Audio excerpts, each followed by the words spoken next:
On today's show, the Dallas Mavericks lose to the Rockets. Cooper Flagg shows that he is him, and Jason Kidd gets a little spicy because he thinks he built him. Talk about that and more. Locked On Mavs. This is Cooper Flagg, and you're listening to Locked On Mavs.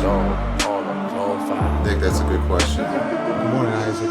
All these changes, I still got my dog Dwight Powell. Locked On Mavs, your daily Dallas Mavericks podcast. No one's dying. Part of the Locked On Podcast Network. Still can't leave you. Your team every day. I'm going to get a city like that. And welcome. You're locked on to the Dallas Mavericks, your team every day. My name is Nick Angstadt, media member covering the Mavs for over 10 years. Thanks for being an everyday and making Locked On Mavs your first listen to the Locked On Podcast Network, the #1 sports podcast network out there. Today's episode brought to you by Game Time.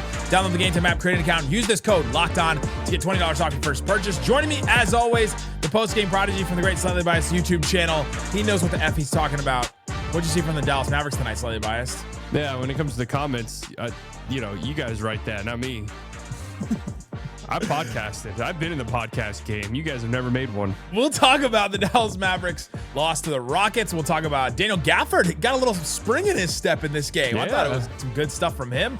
Talk about some late game execution for the Mavericks. Talk about Brandon Williams going out with an injury. PJ Washington going out with an injury. Just all over the place, guys falling. Of course, we'll talk about we'll talk about Jason Kidd and his quote about Cooper Flagg, because Jason Kidd had some spicy things to say to our friend Ron from DLS. So we'll talk about that. But let's start here slightly. Cooper Flagg, 34 points, 12 boards, 5 assists, 13 of 25 from the field. National TV game out there just showing up right after his 49-point game. He's showing incredible touch around the rim, incredible floaters. Tim Legler's just glowingly talking about him on the broadcast. Slightly, where would you rank him in terms of college freshmen right now in college that are playing at the moment? That's a great question, because going into this game, I had him at 11th. And, coming off of that 49-point game a couple nights ago, and now this, most points ever scored by a teenager in back-to-back games in NBA history, by the way. Wow, yeah. It's going to move him up to 7th. I mean, it's a fluid situation. So right now he goes from 11th to 7th, but it's just, I saw some of the performances today. Like, can you go into, Fayetteville and do it against Arkansas in that environment on the road? Yeah, I don't know. right. Can he go to NC State, right? Can he Rutgers. Have you seen that kid from Murray State? Can he play against them? Like even the D2 guys? Yeah, and I don't know. So I have to have him 7th probably. It's just a different game in the NBA. And true, the spacing.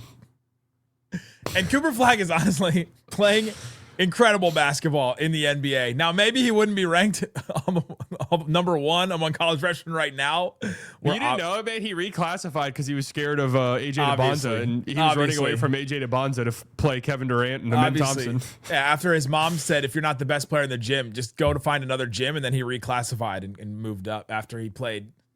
Why play college guys when you could take the easy road out and get guarded by Amin Thompson all night? That's right.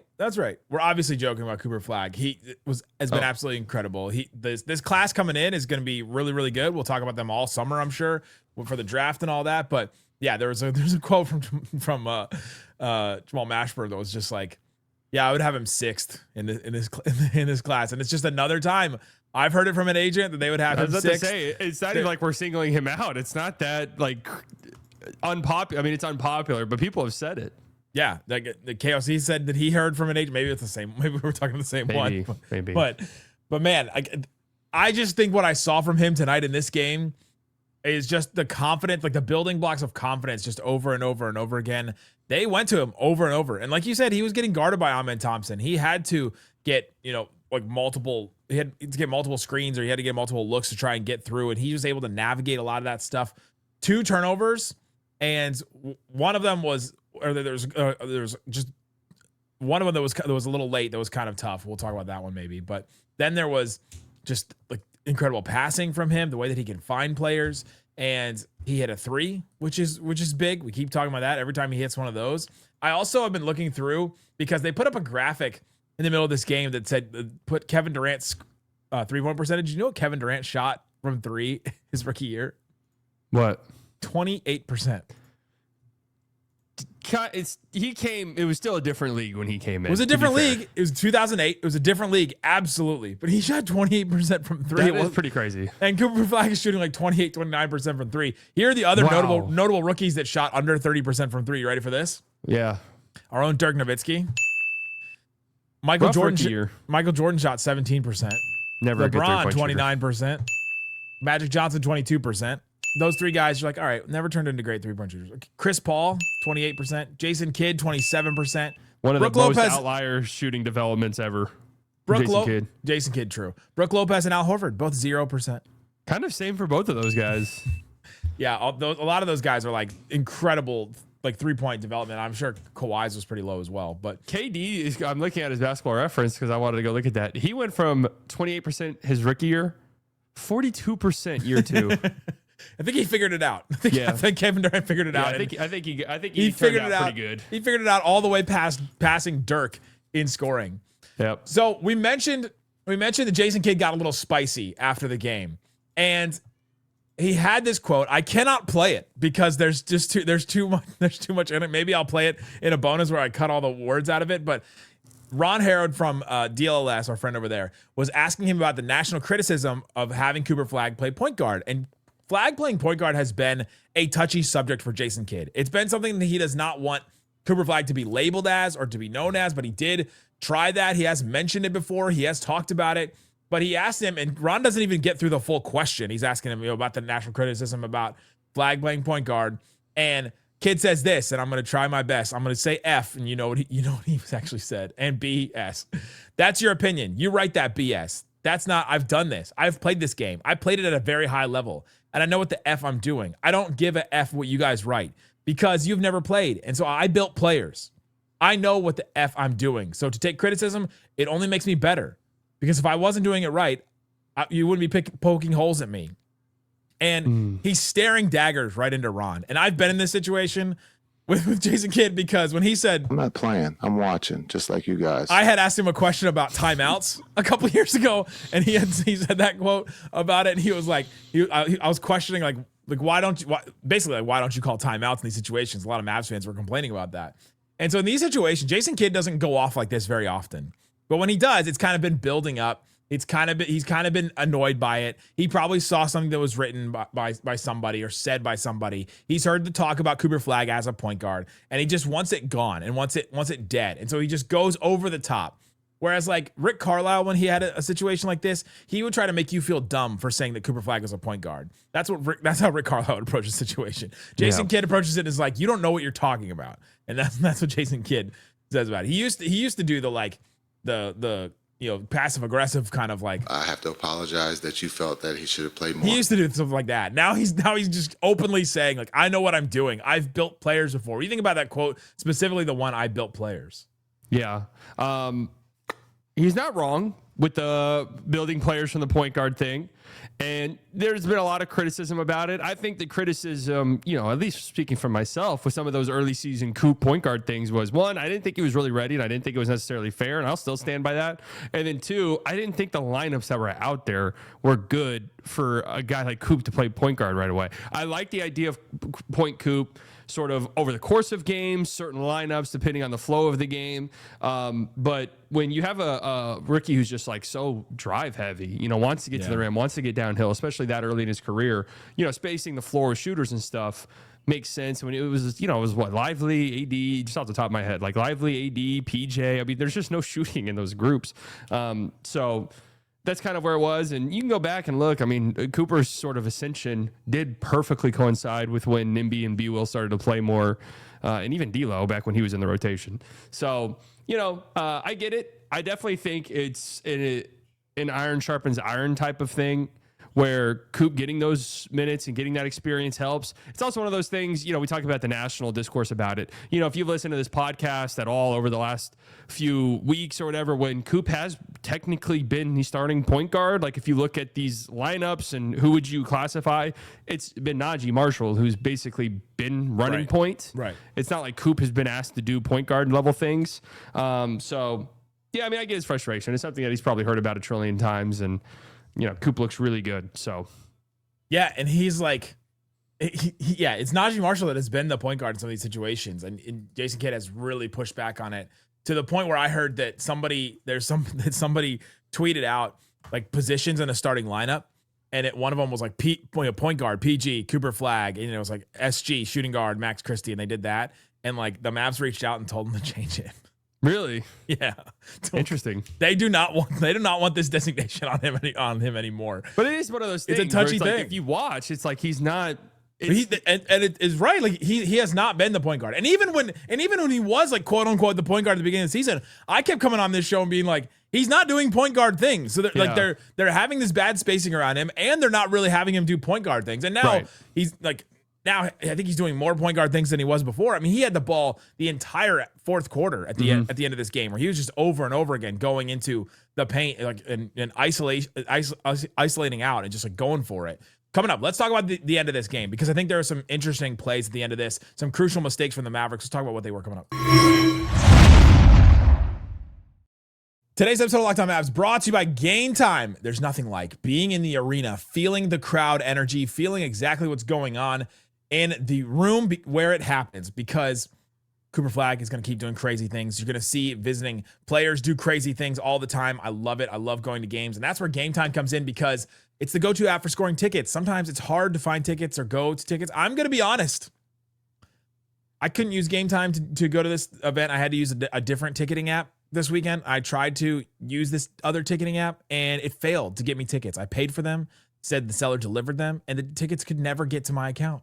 And so I had to get a refund from it, and I'm still fighting through and going through that. You don't have to worry about that with Game Time, because they'll find out how to get you there, and they will help you get there easy. They have all-in pricing up front. You get to see the view from your seats and all of that, and I regret not using Game Time for that situation. Take the guesswork out of buying tickets with Game Time. Download the Game Time app, create an account, use this code LOCKEDON. You get $20 off your first purchase. That's code LOCKEDON. Locked On for $20 off. Download the Game Time app. Remember, it's gametime.co, not gametime.com when it comes to the website. Also brought to you by FanDuel. FanDuel Sportsbook has all kinds of props and odds, things that you can use to get in on the action. You can go check out Super Bowl 60. Was it 62? 60, just straight up 60. You can go check out and see what they have available, because they have tons of things for that game, the official sportsbook partner of Super Bowl 60. So you can go check that. Still 4.5 for the Seahawks. You've got all kinds of props, odds, things that you can use to get in. Right now they have this. They have a bunch of like parlays where you can parlay a bunch of different sporting events. You can do those. Those are on the website as well. And they have this offer too. If you're a new customer, bet $5, you get $200 in bonus bets if you win. Make it count, because after the Super Bowl, NFL season and football season is over. Last call for football on FanDuel, official sportsbook partner of Super Bowl 60. Visit FanDuel.com to get started. Shut it down! Let's go home! Thanks for hanging out with us on Locked On Mavs, being part of the show, part of the Raccoon Squad. That's what we call our listeners, listening every day. Appreciate each and every one of you for checking out the show. We're talking about the Mavs game against the Rockets. Check out the Everydayers Club. We have links in the description, as well as the QR code to get ad-free episodes of this show, as well as access to our Discord. I'm sure is hopping right now, talking about Jason Kidd's quote and all kinds of other things. So Jason Kidd has this quote about he builds players. I know what the F I'm doing. I've played this game at a high level, so to take criticism only makes me better. That kind of thing from Jason Kidd. To me, the part about him building players, I think that we have talked about him developing players. Giannis is one that gets brought up a lot. There's players here and there that we've seen. Cooper Flagg is now this next one that he seems to be taking under his wing. I guess you could put Lively in there too, as somebody that he helped build. I'm sure there are others that I'm forgetting. But going through and talking about criticism, he's not taking it very well. Do you think this season is getting to Jason Kidd at this point? The losing, the crunch time losses, I'm curious why it got to this point where he's like, all right, now I'm going to go off at this point right now. Yeah, I mean, it's probably been a long year for our guy, man. Think just about a calendar year, yeah, considering what tomorrow is. It's been a tough year for our man Jason Kidd. He also had a quote before the blow up where he said he thought the officiating was awful in this game. You usually don't even hear him say stuff like that either. Very reserved usually after games. So yeah, I think that there's maybe some frustration boiling over a little bit, and maybe a mixture of like a victory lap for Kidd about the Coop situation. And, he had to hear it for weeks and weeks and weeks, and frustration that they're losing. I mean, these guys don't want to be losing. Like, we joked about the tank and stuff. I got the tank background behind me. They're clearly not meaning to tank. At least I don't think so. No, absolutely not.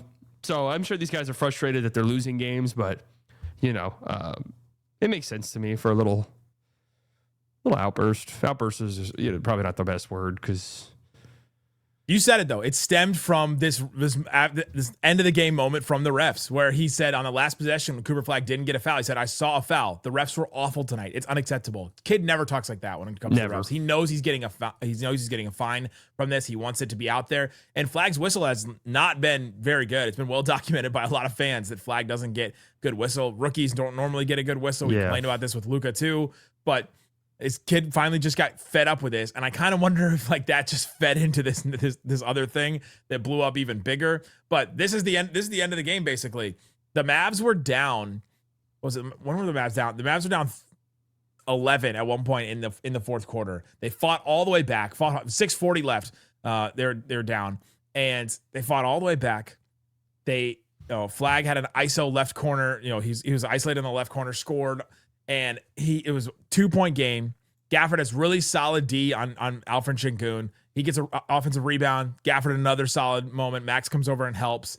And you're like, oh my gosh, they have this chance. Naji Marshall gets an offensive rebound, hits a jumper. Tie game, 107-107. You're like, oh my gosh, this Mavs team is tied with this Rockets team. And the Rockets, besides Steven Adams, Fred VanVleet, who's been out for the whole season, were healthy in this game. Everybody was available. And then comes down. Şengün scores on Max Christie. Max Christie got switched onto him. Nobody came over and helped or doubled or anything. That was a tough situation. Mavs were like, all right, let's take a timeout. 22 seconds left. Cooper Flagg drives in the middle of the lane. I thought there was contact, at least from my position. They showed the replay, and Tim Legler was like, not a lot there. But they don't call anything. Flagg is like still on the ground, upset. He starts running back. Kevin Durant gets the ball across the timeline, and then Katie gets triple teamed because they are trying to foul him because they have an intentional foul left, a foul to give. And Tari Eason is just under the rim alone. Kevin Durant gets the pass right to him. They score. That's basically the end of the game right there. What fatal mistake stood out to you? The ref mistake, the Mavs mistake? Which one do you think was a bigger issue in this game? Well, if you want to go this route, like the fatal mistake when you're down 11 in the fourth quarter, you don't have a big margin of error. So they do all this big storming back to their credit. And then, you pretty much have to play a perfect game from then on out. Sure. And I'll be honest. I kind of agreed with Legs. I don't know if I would have, if that were the roles reversed, I don't think I would have liked to have seen a foul call there. Like a foul call, I'd be like, come on now, you can't call that. See, I have a problem with this right here. Okay. This is 2 games in a row. You have not lived up to your own name. Oh, I've never, and I've always said this. I am never a ref guy. I don't want to do it. I don't want to be that guy that's crying on Twitter 24/7. And let me just say to those people, and I see them, who every waking hour are crying about refs, please, God, stop watching the sport. You don't like it. You don't enjoy it. He's not on the team anymore. You don't have to subtweet Luka anymore. You don't like it. You don't enjoy it. Like, move on. Find something healthier to do with yourself. But no, I didn't think it was a foul, truthfully. I didn't hate the drive at all. It was a good defensive play. I mean, Amin Thompson is one of the best defenders in the entire league. 2 nights in a row. You don't think it was a foul? Well, this one maybe was a little bit closer. I mean, the Khan one was a foul for sure.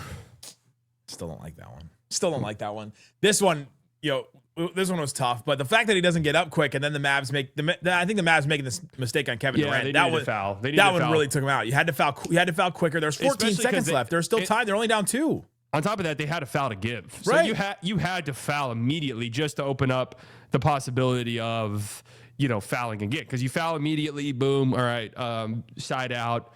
We can go for a steal again on the inbounds or whatever, but if we don't get that, then at least the next foul takes him to the line. So yeah, there were some other plays too. And to be fair though, they almost that pressure was decent, and then obviously, you're in that moment you're kind of not expecting them to go for a bucket, but when it's a wide open dunk.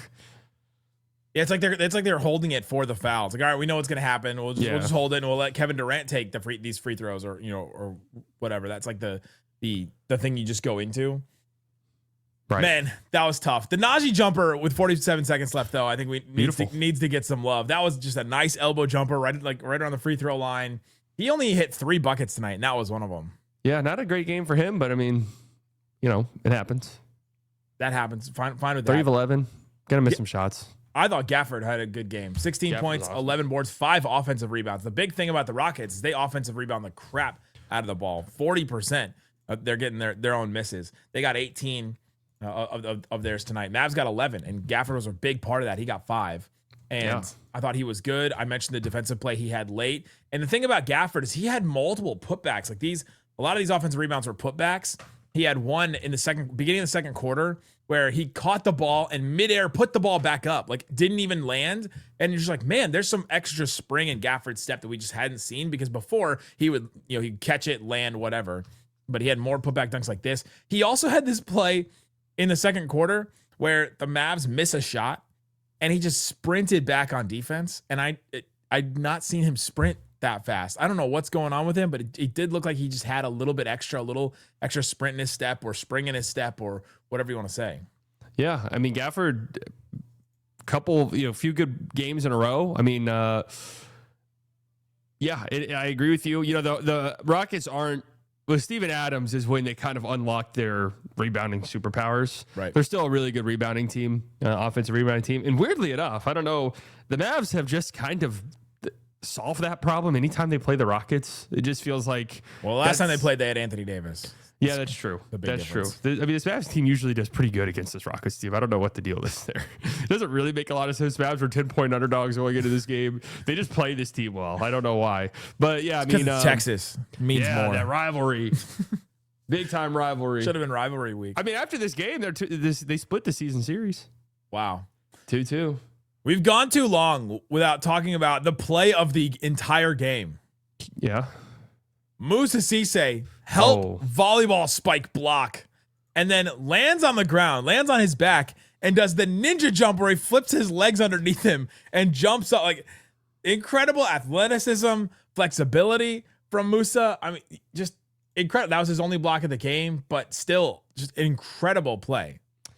Cisse deserves some love because just in general, because I don't know what he's a real player defensively. Like, he is a real legitimate defensive player, and I got don't know, whole hand on that ball. Yeah, he's a crazy athlete, can jump out the gym. I mean, to do that off your back. I mean, I'd like to see one of us go out there and try to do that. Actually, I wouldn't. But I mean, I don't think anyone would like to see it. But I would end up doing funny. what you did to your ankle. Oh, whoa. I hope not. That would be kind of weird way to break your ankle. I think I would, though. But the thing with Musa is, like, he's one of these players where, I mean, how many games have we seen him play 20 or more minutes so far? Like, all of these very short bursts, 3 games this year over 20 plus minutes. All of these short burst stuff is awesome. And in those 3 games, double-digit rebounds in each of them. 2 blocks and 1, 3 blocks. And of his top 4 most played games this season, oh my Lord, dude, this is kind of crazy. His top 7 most played games this season, he's had 2 or more blocks in 6 of them. Yeah, I mean, his per 36 numbers are insane. Yeah, he's one of these guys where the per 36 stats are just crazy. And I will say, a lot of times those things kind of transfer. Like, if you give a player like that an expanded role, the stats do balloon up. Per 36 this year, nearly 12 points, 14 rebounds, 3.5 blocks. That's crazy numbers. Obviously for him, it's foul trouble, and it's just these like really high motor bigs. Yeah. It's, can we actually get this for 25, 30 minutes a night? But Kid doesn't like to do that. He likes to play Right. even Lively and Gafford were playing like 20 minutes each when they were healthy in that playoff year. I mean, that's what he wants to do with them. I'm wondering if we are reversing courses a tiny bit, because there was that little stretch. And the reason why this was the case was because small ball was so prevalent. But it was, like centers are almost like running backs in the NFL. Like, you don't need to have great ones. Like, you can just sort of, get a couple out of the bargain bin and that be it.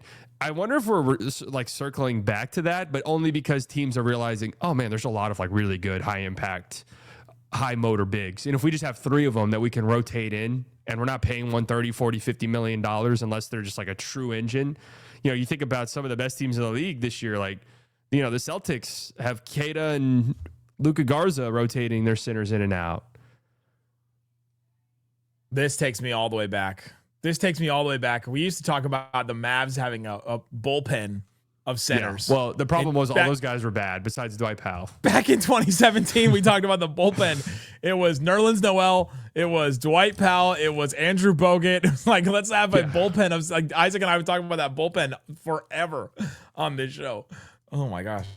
You just saying that was like the, I don't even know. That's like when in the Winter Soldier where they started to read the Russian words to I mean, the Rockets are kind of deploying this. It's different because you have Şengün, but it's like Şengün, Capella, Steven Adams. Like, yeah. We'll just throw all these guys out there. The Hornets? Celtics are absolutely doing this. Yeah, Hornets are doing it. Celtics are doing it. Kalkbrenner. What'd you say? Kalkbrenner. Oh, okay, good. That was a tough one for me. Teams are doing this. They're running out a bunch of different centers and just seeing what works for them. The Lakers, the Suns, kind of. I mean, Mark Williams, they gave up some draft capital for, but Brandon Williams had an incredible first quarter. 13 points, hit 2 threes, was looking really good. And then in midcourt, Reed Shepherd falls into his knee, loose ball situation. Brandon Williams leaves the game. Tough look for our guy. He doesn't come back in the game. Plays under 9 minutes. I mean, this was like the Mavs' only point guard that they were playing really any real minutes. I know, just one thing after another. Hopefully he's okay because it was a contact thing, which right with knee injuries it's weird, but that's always what you want. You want to see like a contact injury.